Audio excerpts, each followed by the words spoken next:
20 yil o'tsa ham tuproq ostida chirimagan jasad. Loyihada qabriston o'rniga shoh yo'l tushishi kerak ekan. Hammaning boshi qotib qoladi. Mahalliy aholining bildirishicha, bu qabristonga 20 yildan beri hech kim dafn qilinmas ekan. Mayitlar hozirda yangi qabristonga qo'yiladi. Shunga asoslanib, diniy jihatlardan fatvo, davlat idoralaridan ruxsat olingach, qabriston boshqa yerga ko'chiriladigan bo'ldi.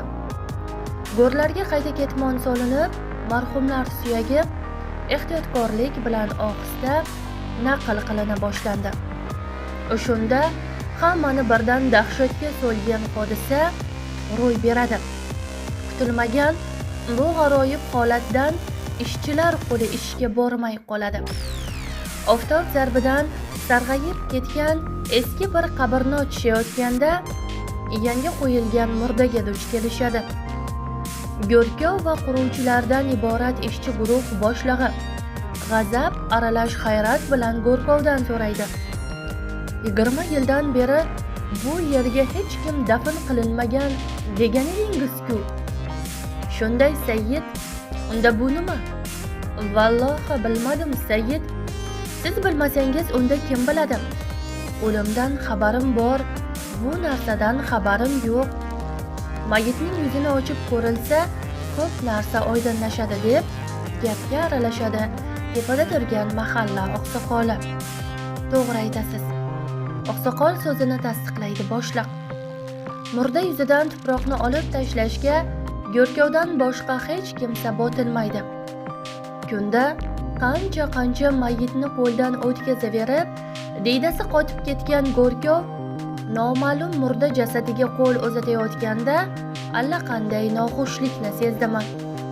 Yoki uni ham boshqalar qatori qo'rquv chulg'adimi? Nimagadir bezovtalandi. O'liklarning haybati bo'ladi deganlaricha bor ekan. Suyagi Go'ristonda qotgan odam shunchalik titrasa, qolganlarga nima deyish mumkin? Favqulodagi bu manzaradan kimdir yuzini olib qochdi. Kimdir ko'zini uzmay qarab turdi. Murdaning yuzini ochishganda boyagi qo'rqinchdan asar qolmaydi. Hamma murdaga termilib qolgandi. Ko'zini olib qochgan yuragi yo'q, ko'ngli bo'shlar nima bo'layotganini tushunmay, asta yuzlarini murdaga qaratishadi. O'likka qarab ular birdan dong qotadi. Qabr tepasida turganlarning hammasini hayrat o'z domiga tortgandi.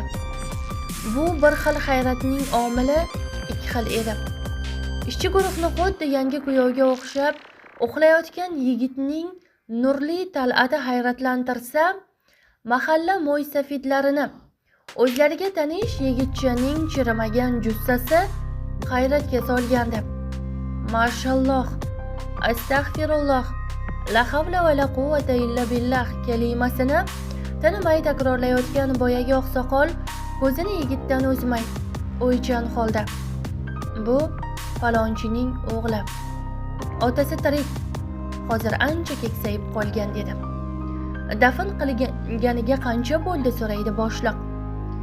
Chamamda 20 yildan oshdi. Yigit hayot bo'lganida hozir 40 yoshga kirgan bo'larmidi? 20 yil. Gapirishga yuragida bermay turganlar tilga kirib, oqsoqolga baqrayib qarashadi. Ha, 20 yil. Balkim undan ko'proq bo'lsa ajab emas, deb yoshlardan biriga vazifa topshiradi. Hoyjiyan, siz tez borib mashinada marhumning otasini bu yerga olib keling. Ko'rgan bilganlaringiz haqida lom-mom demang. O'zim yotig'i bilan tushuntiraman. Oqsoqol yo'qlayapti desangiz kifoya. Ish taqataq to'xtagan. Ishchilar o'z ko'zlari bilan ko'rib turgan ilohiy karomat oldida boshlarini yerga qaratib, so'zsiz jim o'tirishardi. 20 yil oldin ko'milgan jasad chirimay qanday qo'yilgan bo'lsa, shunday yotibdi. Buning solih bandaga nisbatan ilohiy karomat ekanini hodisa guvohlarining bari anglab yetdi. Bu yosh yigitcha Xudoga manzur bo'ladigan qanday ish qilib ketgan ekanki, bu ne'matga erishdi degan savol ularni o'ylatib qo'ygandi. Og'zidan hech sigaret tushmaydigan, doim labiga bitta, qulog'iga bitta sigaret qistirib yuruvchi quruvchilardan biri shu paytda sigaret tutatgani xijolat chekdi. Quloq orasidagi tamaki o'ralgan qog'ozni sezdirmay, qo'liga olib, majag'lab kissasiga solib qo'ydi. Darvoqe, chimildiqqa kirmay, qabrda kuyovga o'xshab uxlayotgan tuproq tubidagi nurli Talat hikoya boshidagi yigitdir. Bir zumda uning otasi qabristonga yetib keladi. Hodisa bilan tanishgach, ko'zida yosh qalqiydi. Bu dunyoda o'g'lim bilan qayta diydor ko'rsatgan Allohga hamd va sano aytgum.